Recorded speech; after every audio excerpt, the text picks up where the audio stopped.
everyone. Welcome to Unoptimized Evolution. I'm your host, Eric Jacobus. So a few days ago, people around the world celebrated Chinese New Year's, and now is the year of the dragon. It's 2024.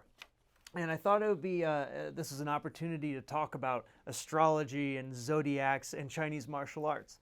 Because some of you might know from my other channel, I'm a big Hong Kong movie nerd, nut, and emulator. And so I like the aesthetics of Chinese martial art movies, and I have tried to understand where all of those aesthetics come from and understand the myths. And dragons play heavily into Chinese martial arts and myths, and dragons are in myths all around the world. So first off, what is a Chinese zodiac? Well, it's 12 animals in a zodiac arrangement. Sort of aligns with the 12 constellations in Western culture, and also probably has some kind of affiliation with the 12 tribes of Israel. I assume. I'm not quite sure exactly why that number 12 keeps popping up. Might have also something to do with the length of Jupiter's orbit, which is 12 years. So you never know where this number really comes from originally. I tend to fall back on, well, Occam's razor and try and find the simplest explanation for why a group of people in an ancient society would pick the number 12. And it seems like something like the number of years that a planet circles around the Earth, appears to circle around the Earth. That's a good indicator of maybe that number emerging naturally. And so Jupiter having an orbit of, I think, just under 12 years, that number 12 might crop up as a sort of natural number. It's also a very natural number in numerology because it's divisible by a lot of other numbers. A base 12 system is really good for navigation. You know, the Babylonian system is base 60, which is, 5 times 12 is 60. So 12 is just like a really useful number in general. So if you put it in a wheel, it's divisible a bunch of different times, right? So a lot of reasons why it might have been 12. So there have been a lot of books written about the dragon in martial arts, especially. And this is what interests me, is the overlap between martial arts systems and myth. And the dragon's interesting because it's not an actual animal, and yet it's in the zodiac. And so the old story that's been told by people like David Chow and also in the Shaolin Grandmaster's text is that the animal martial arts systems like praying mantis, snake, I guess, which one's tiger? Panther. Panther has hands like this, phoenix eyes like this.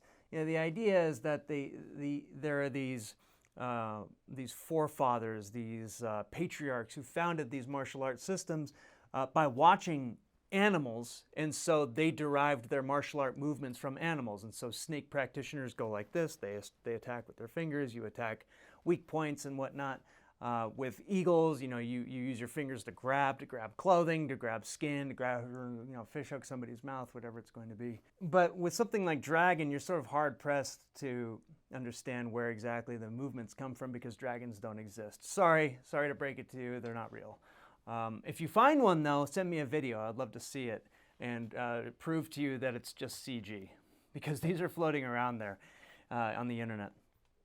And so what do we know about dragons within Chinese martial arts to start with? Well, it's a very strong style, and it's also based on the martial arts style that does dragon dances.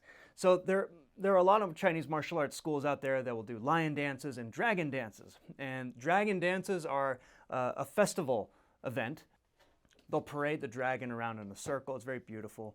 And then, it's sort of coupled a lot of the times with a lion dance as well. And these things are often associated with fortune telling, bringing in good luck, bringing in fortune and all of this, right?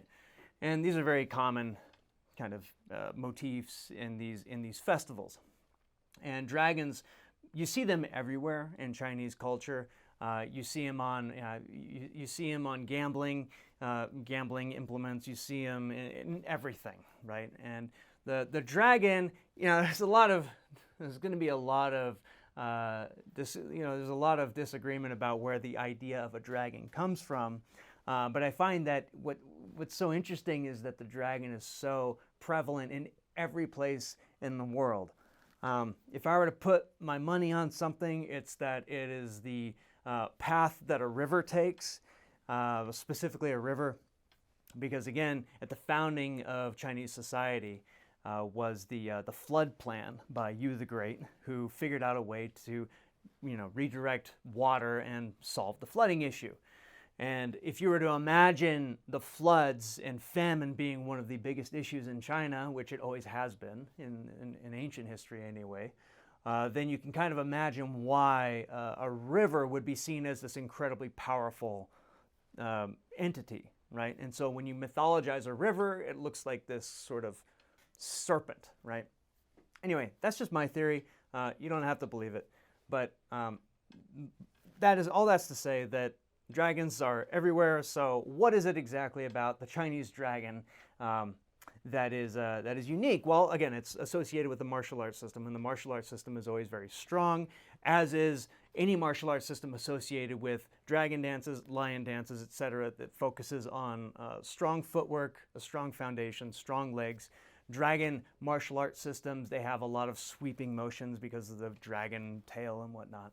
But that begs the question, like, where did that actually come from, right? And so you can't make the same argument that anybody went and saw a dragon and watched the dragon and copied the dragon's movements. You could probably think that maybe they were imagining how a dragon moves, and then that's the origin of where that dragon system comes from. I think that's more likely.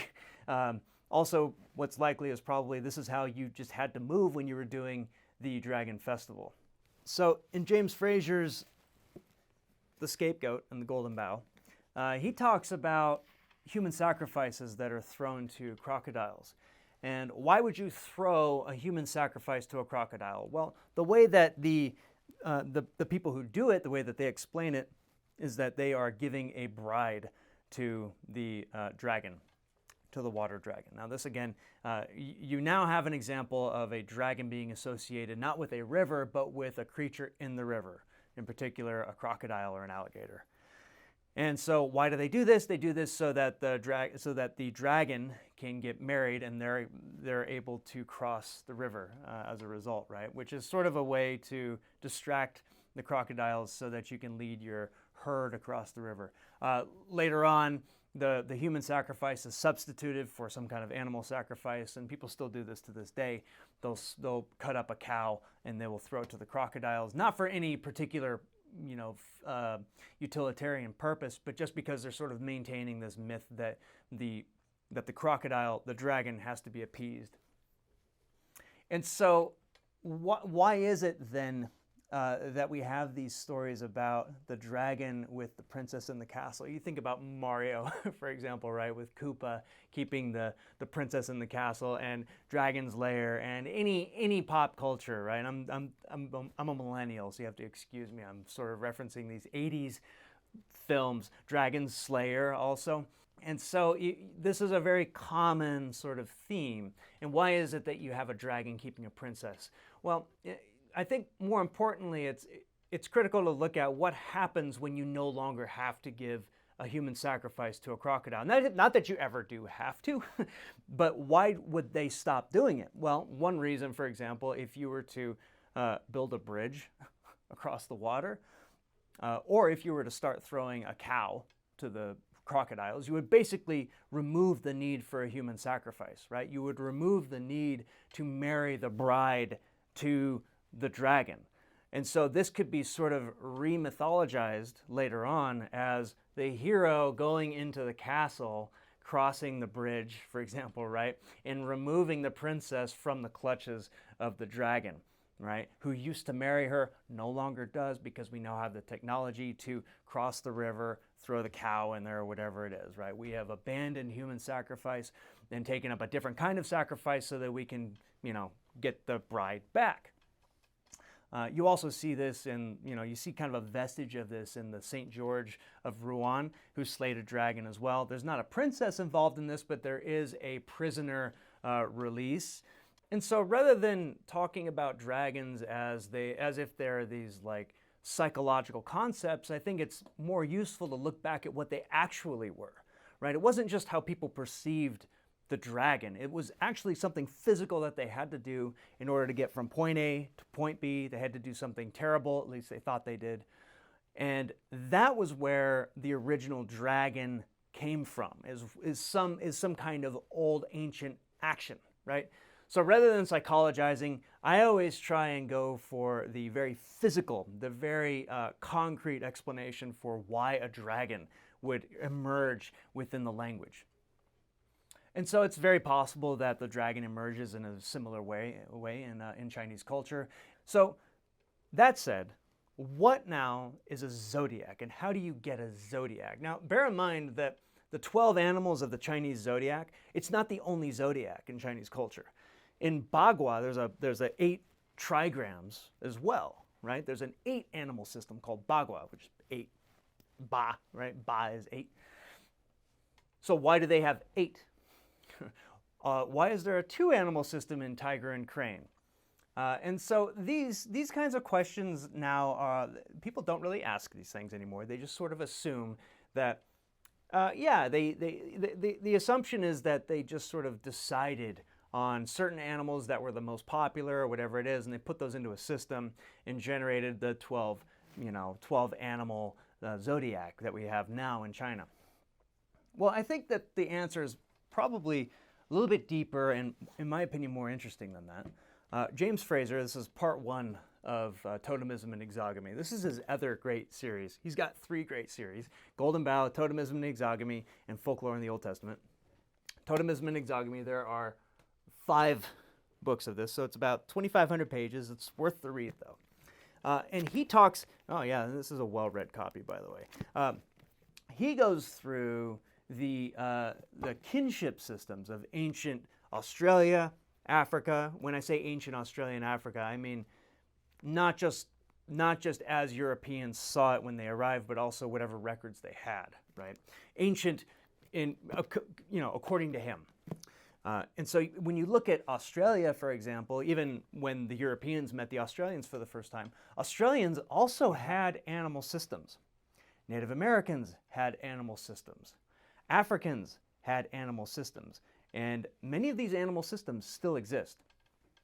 For example, when you look at the Australian animal systems, these are called totems. So the way that a totem works is that you have a lineage of people. Often it's descended through the female. I'll explain this, at least I'll try. And you have a marker. And the marker is basically a mascot. It's basically the same thing. We have, the Golden Gate Knights. We have this knight as a mascot. You have various other mascots. I'm really bad with sports. Sorry. You know what they are. They'll have an animal. They'll have a baseball. They'll have a fire hydrant. I don't know. I don't know mascots. But basically, these are all sort of totems in a modern sense. But now, when we look back at how these clans were organized under a totem. And they would trace descent from that totem. So for example, you had Australians who were an emu totem and you had a kangaroo totem. So let's just use these 2 as an example. Now the emu totem clan, and by the way, it wasn't just one. Like there might be emu totems all over Australia, right? You had the Central Australian tribes and you had the coastal Australian tribes and everything in between, right? And there are emu clans everywhere. Anywhere where there's an emu or a cassowary or a kangaroo, you would have these clans as well. And without getting too much into how totems begin, and I recommend you go to Fraser for this. He's got, in my opinion, the best explanation for the origin of totem society and totemism in general. But basically, if you are in the totem of the emu clan, well, you have a ritual, and I believe this is the Arunta. They have a ritual called the Intachuma, where they do a dance which generates more emus. It's designed to create more emus. Emu is taboo with the emu clan. As the emu clan, you do not eat the emu. As the ostrich clan, you do not eat the ostrich. But oftentimes you'll allow other people to. And you will eat their totems and they will eat yours, right? Really, the only tabooed totem is yours because you claim descent from it. However, you allow other people to eat of your totem. You might be sad that an emu might die, but you don't prohibit it. And so what you do is you do the emu dance, and you might move around like an emu. You You might do an ostrich dance and you move like an ostrich. The kangaroo dance, you might jump up and down in order to generate more of that totem, right? And you're talking about, especially in Central Australia where there's like nothing, you need to be able to generate food, right? Because in Central Australia, basically every generation you got to move on because there's not much food there. Now, the way that totem clans work is that you can have an emu and an ostrich totem group living side by side in the same town. In fact, in the earliest totem societies, and this is how many of the inland Australian groups and many, if not most, of Native American societies, the way that they operated was that they had their totems sort of mixed up in every tribe. Every tribe had various clans. They might have 2 or 4 or 8, and they're, Morgan talks about, in the Iroquois nations, you'll have like 15, you'll have some tribes that have like 16 totems living together. These groups, they all speak the same language, the totems all speak the same language, but they all come from they all trace their descent to a different totem. Yellow wolf, snapping turtle, whatever it might be, these are the North American totems, right? And so when these totems live together, well, how do they get along? Well, the way that they make sure that they don't go to war is by intermarrying. And there are going to be rules very common within totem groups where the first rule is that it's matrilineal. That's the typical one. This is sort of, McLennan in Patriarchal Theory, he went really deep on this, right? Because in the 1800s, when anthropologists were first sort of interacting and taking data from these societies in North America, Australia, Africa, and even India as well, what they were trying to figure out is how it could be that they had a matrilineal descent system. And what I mean by matrilineal descent is not that it was run by women. What I mean is that descent is reckoned through the mother. In the West, a lot of the time, we have a somewhat patrilineal system where as a child, you will likely take your father's last name. It doesn't always happen anymore, but definitely, from colonial times up until World War II, it was very common for the descendants to take the father's last name. So by kinship rules, that's a patrilineal system. Similarly, the patrilineal system means that the property of the father goes to his biological children. And in the West, we have what's called a bilateral system where the mother and the father, they might both have property, and that'll go to the boys, the males and the females, right? So you see this in Europe where females inherit land, they become matriarchs of land, right? But in a strictly patrilineal system, the father's property goes down to the children, and usually it's the sons who take over, especially the firstborn son. And that's how traditional Chinese society functioned as well. I recommend reading, I don't have it up here, but it's Jack Goody's breakdown of Chinese inheritance in his 1984 book, I think it was called. When the Victorians were first meeting these ancient people in their mind, right? These are people that they've never seen this before, right? This is the stuff of history books for them, and now they're reintroduced to people living in an ancient society, and especially the Spaniards going into Mexico and into North America and South America, and they were trying to understand why the descent system was matrilineal, because as opposed to the patrilineal system, in matrilineal, you take your mother's, not last name. If she had a last name in these systems, you would take her last name, but they usually just had one name.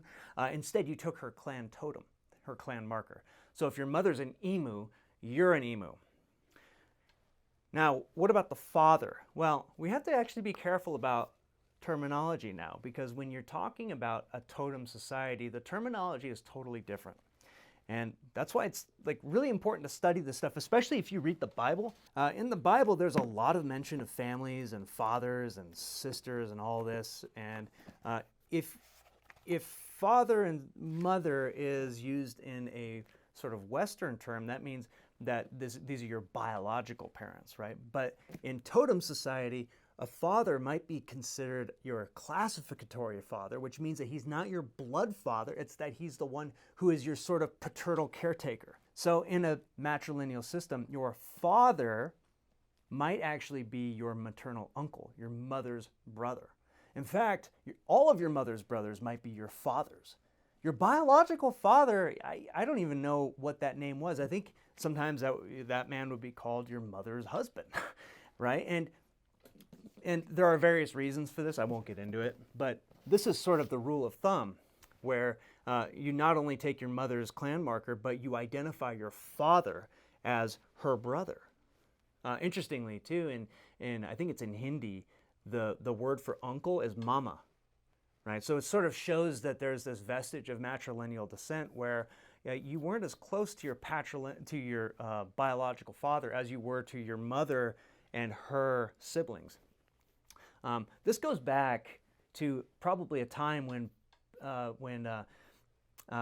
the biological father might not have even been known, right? If there was a group marriage system, for example, which, there's plenty of vestiges of this, then you might not have known who exactly the father was. And even earlier than that, they might not have even thought that there was a father, right? Because you have to understand that insemination actually causes conception. And that's not something that is immediately intuitive to people. But I won't get into that. That's for a different video. What I want to get into is the Victorian conception of trying to understand why these people were matrilineal. And so the way that system worked was that, okay, so you take your mother's clan marker. Not only that, but the way that you marry. Well, who exactly can you marry in a matrilineal system? Well, you cannot marry your siblings, that's for sure. No matter what people might say about incest laws and how incest came about, whatever it is, ancient civilizations, ancient societies had a heavy, heavy taboo against incest, particularly your sibling. A brother and a sister, like there was no way that was going to happen. If that happened, there are plenty of examples recorded where you were killed. You were killed by your family. Your family would be the ones that would cast the first stone. Incest was a huge no-no, right? Incest between, obviously, parent and child as well. And then it kind of expands outward. The taboos sort of expand outward from there. Child and aunt or uncle. Okay, so now let's break down exactly what that relationship might look like, right? So if you and all of your siblings have the clan marker of your mother, you do not have the clan marker of your father. Your father being, if your father was a cassowary and your mother was an emu, well, more than likely the cassowary moved into this emu territory, right? There might be might be zoned for emu, right? So the cassowary father moves in, cassowary male moves in. It's called this is called an uxorolocal, sorry, my Latin's terrible, marriage, as opposed to virolocal, where the wife goes to the father, right? This is an uxorolocal. The husband goes to the wife. Often he's paid by the woman's father to come and kind of work as a hand. This is kind of like the story of Jacob going and living with Laban and marrying his two sisters, right? It's kind of a vestige of matrilineal descent. In fact, Laban in the Genesis story talks about how it was their custom to marry off the oldest sister first, and this is a matrilineal custom. So more than likely, Jacob's extended family was like a matrilineal system. Again, different video. And so if all of your siblings, so if your mother is an emu, then you and all of your biological siblings are emus, right? Your sister and all of her sisters also are emus, and so all of their children are also emus. So all of them are your siblings in a classificatory sense. Now, according to modern biology, they might be your third, fourth, fifth, sixth cousins. And in some Western systems, I mean, I think that the third degree of separation is marriageable in Western rules after, I think, the 17th century or so. But in a totem system, I mean, if you have a 10th cousin and you're an emu and she's an emu, or you're an emu and this person you want to marry is also an emu, you can't do it. They're a sibling. They're a sibling all the way down the line. So what does that mean? You can only marry somebody outside of your clan. This is called exogamy. And a lot of the time in these exogamous groups, they actually designate which group you can marry into. So as an emu, you might only be allowed to marry cassowaries. Doesn't always happen that way. It's just kind of dependent upon the location, how many clans, how many totems in the area, right? And so as a male emu, just like your biological father, as a male emu, you have to go to the cassowary clan and take a cassowary wife, right? Let's just assume that that's the rule. And then your children, your biological children, will be cassowary totem, right? They will be part of the cassowary totem. And so what you can kind of see is that what a matrilineal system does, and so matrilineal is typically exogamous, right? And this is in order to prevent incest.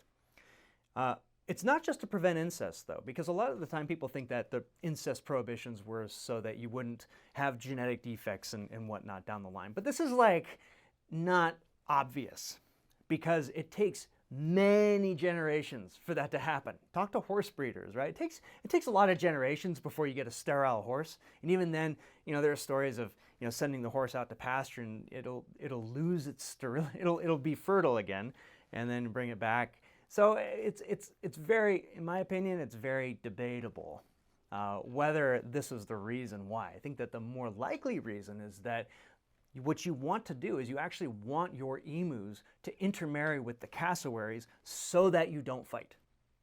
This is something discussed by Max Gluckman in Custom and Conflict in Africa.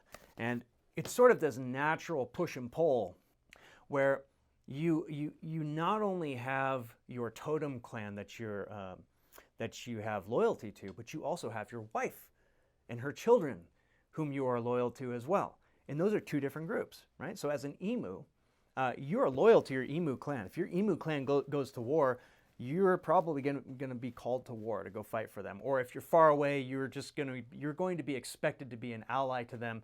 If an enemy shows up at your front step, you're probably expected to hurt them, right? Or to turn them in. However, if you've married a cassowary and the emus go to war against the cassowaries, well, you now have a war in your house, right? So as an emu, you're going to actually push back and say, wait a minute, hold on, I don't want to go to war against the cassowaries. And if it's standard for emus and cassowaries to intermarry, it's not very likely that they're going to go to war, right? So if you imagine this sort of like network expanding out into, kangaroos and, the rain totem, whatever it's going to be, you have this like mesh network of matrilineal descent systems that self-reinforce. Now, I'm getting to Chinese culture, trust me. And you might think that like, well, what does this have to do with Chinese society? Chinese society isn't matrilineal. Okay, hold that thought. Because I think it used to be, just like pretty much every group used to be. And that was McLennan's point in patrilineal, patriarchal theory, because he was criticizing Henry Maine. Henry Maine's theory was exactly that. Henry Maine said, well, the Roman system was patrilineal, so and so was the biblical system. So therefore, these matrilineal systems have degraded from an original patrilineal system, and he totally destroys that argument. He makes a very good point, as does Fraser, that the original marital unit, the original social unit, was pretty much always going to be matrilineal if you go toward to the beginning of societies, right, wherever it might be. There's good evidence, too, in Rome that before Romulus united the tribes, that before that it was a matrilineal system. And probably all those tribes, the Italians, the Sabaeans, they were all matrilineal, as were the tribes in Athens that united into the 4 tribes of Athens. Before that, matrilineal, most like. The second, so we've covered how you take a clan marker in a matrilineal system. So how does inheritance work? Well, this is sort of like the rub. And I won't get too much into this, but basically, when you're in a matrilineal system, let's say, just imagine now, you're that emu, you've grown up and you go and get a cassowary wife, right? Or you're an emu female and a cassowary male has come to you. As a male, if you have to go to the cassowary group, right? Let's say it's like 5 miles that way, over there. You have a lot of space in central Australia, right? You go 5 miles that way. Okay, so let's say that you build a house over there. Okay, well, who inherits that house? Well, turns out that your biological children do not inherit your house. You actually have to take that house and transfer it back to your sister back in the Emu territory. Now, how frustrating is that if you've built a house? But the thing is, you're going to know that you're going to have to do that anyway, so you're not going to build a house. You're going to try and acquire things that are easily transportable, right? So under matrilineal systems, men are not incentivized to acquire large pieces of inheritance, right? And also land is non-transferable. It sort of remains within the property of the totem group. And this is the same case in North America with the Native Americans. Aztecs as well. Aztec civilization, the 3 tribes, they were sort of in the 4 quarters of Mexico. Each tribe sort of had its land that was held in a public trust. It wasn't held by individual people. It was held within the lineage, and these were also matrilineal systems, most likely, based on the fact that Aztec sachems and war chiefs were elected. The way that inheritance worked would be that the sachem would pass off the reign to a brother, or from a nephew from an uncle to a nephew, right? If it were a patrilineal system, he would have passed it to his biological son, and that's not what happened. Cortez, when he took down Montezuma, Montezuma's brother was the one who was taking over, right? Because he called his brother a coward, right? And then his nephew took over from there. So they were under a matrilineal system. So the way that inheritance works is very different in a matrilineal system. It disincentivizes the buildup of large resources. Now, of course, if your clans are close together, then you can make a case that, okay, well, you can build up some level of large structures, but you still have to move it, right? So you tend to see that in matrilineal systems, and the Aztec civilization is sort of an exception to this because it was very tight. It was in a small area too. It was only like 1,600 square miles. It's a small area, right? That's 40 by 40, 40 miles by 40 miles. That's not very big. Is that right? Is my math right? 400 by 400? 1,600, yeah. If you then think about, like, well, what kind of society is that going to create? It's going to create a very kind of, like, if you were to just think of it, like, you don't have big cities, you don't have city-states, but instead you have a tightly connected mesh network of matrilineal kin groups, right? So you see, like, in places like the Aztec Confederacy, you could arguably call it that, or the Iroquois Confederacy, they were probably moving toward something like a Greek city-state or a Rome. And maybe after, if they had just like been left alone, they would have gotten there, right? Who knows? It's impossible to know. We don't know what would have happened. But there's every reason to believe that Greece and Rome started the same way, and I think Israel started the same way as well. Okay, so what does that mean now for China? So let's think about what happens when you have a lot of totem groups kind of mixing together, right? And there are some places in Australia where they found groups that had, like 8 totems, right? And then, Native American groups that had 15 totems living within one tribe. Well, that's basically a zodiac, right? You have 15 different markers, and you might have a kind of a cycle of performers that are doing their animal dance this year, right? In order to bring rain, in order to bring crops, in order to, ward off plague, whatever it is. Well, I don't think that the Chinese society would have operated any differently. More likely than not, you had, in the case of the 12 animals of the zodiac, you had these 12 clans, these 12 totem groups that would have gotten together, and mantis would have been one of them probably, snake would have been another one, dragon, and these have ancient functions that they would have fulfilled. They weren't martial arts systems. Firstly, the martial arts, this was not martial arts, I'm sorry, it just wasn't. They had weapons, right? And every animal system, by the way, has a weapons system that doesn't really look like the animal. So let's sort of like get rid of the mythology here of animal martial arts looking like this and looking like this. No, they had spears, they had swords, right? And these systems remain. Right? You don't do like snake spear is not like you don't do snake spear like this. Snake spear is just a spear system. Why then is it that why can't we imagine that Chinese society would have started the same way as everywhere else, right? We're sort of making the same mistake that McLennan was attacking with Henry Maine, right? Henry Maine claimed, he would have claimed also that no, Chinese society started this way and that their patriarchs created the system, and because they're patrilineal now, they always have been patrilineal.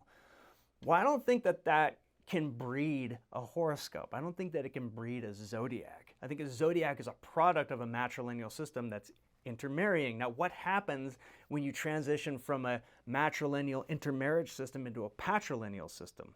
Well, then you no longer have the influx of all these different totem groups, right? Think about, again, going back to the Bible, think about what was happening in Israel. They started weeding out foreign marriages, right? They wouldn't let you marry outside clans. In fact, they wouldn't even let tribes intermarry within each other, right? But the reason they were trying to do this was they were trying to prevent foreign gods from entering into the sort of thought kernel, the religion of Israel. They were trying to keep it all down the line, keep it very clean, right? And that's how you get monotheism, is that you weed out the old totem groups by weeding out matrilineal descent system. You have patrilineal virilocal marriages, and that's what allows you to maintain the same God generation to generation, because your child only inherits the God of his father, right? And they talk about it all the time in the Bible, right? And there are all these rules against, marrying outside of the tribe. And that's in order to keep this contagion out of the tribe, right? You get a very clear line of not only monotheism, but you also start getting a written language, right? Arguably, the reason that you have an alphabet in places like Israel, Rome, Greece, was because you had time to sort of let the language coalesce. Think about the language in South Africa. Think about the language in the Northeast in North America. You have all these different dialects that are always merging, right? Because of matrilineal descent, because of the intermarriage. So you have a constantly fluctuating linguistic system. This is not better or worse than an alphabet system, but an alphabet system is sort of solidified, right? You don't have all these different languages, these different dialects. And you have all these stories of Native Americans being able to speak 10 dialects, right? You're able to go 1,000 miles and talk to everybody along the way. Well, that's not really the case when you have an alphabet system where you know one language. It's the sort of like, this sort of like empire language. And nobody else speaks a divergent language anymore. You just have this one, right? And then dialects don't really have the blending that they do within, matrilineal systems. So if anybody really thinks that China was any different in ancient times, I think that they need to look at history a little bit more, because I think much more likely what was going on is that in China you had matrilineal clans that had their totems, right? They were astrological. A lot of these totems were just astrology. Snake totem, they might have been, medicinal, who knows. 7-star mantis, I've made this case in another action essay where the 7-star seems to be the Big Dipper. There's a lot of other astrological stuff within these clan totems. And so the intermarriage of all those would have produced a zodiac. It would have produced the 12-animal zodiac. It would have produced the 8-animal zodiac that you see in Bagua. And I think that it probably produced tiger, crane, martial arts, because tiger and crane, and you look at the origin stories, there's always like a marriage in there somewhere, right? And they try and clean it up, but like they keep the origin story about a crane female marrying a tiger male. So is that like just myth? No, I think that that's actually like two groups uniting, and the two groups just become a single totem animal, which is this like tiger crane hybrid system, right? So dragon. One other parallel I want to point out is that in Native American totem society, Native Americans actually had kind of a copyright system around their dances. And so you kind of see the same thing with like lion and dragon schools, where you have a specific dance that you're going to do at a festival, and you're using that dance to compete against other schools, right? And what is the purpose of that competition? Well, you could say that it's just to drive students to your school, but more than likely what you're trying to do is demonstrate that you have a sort of like higher level ability to divine future outcomes in order to stave off different crises and all that. This is sort of like the original purpose of these tribal dances. It's not just for show.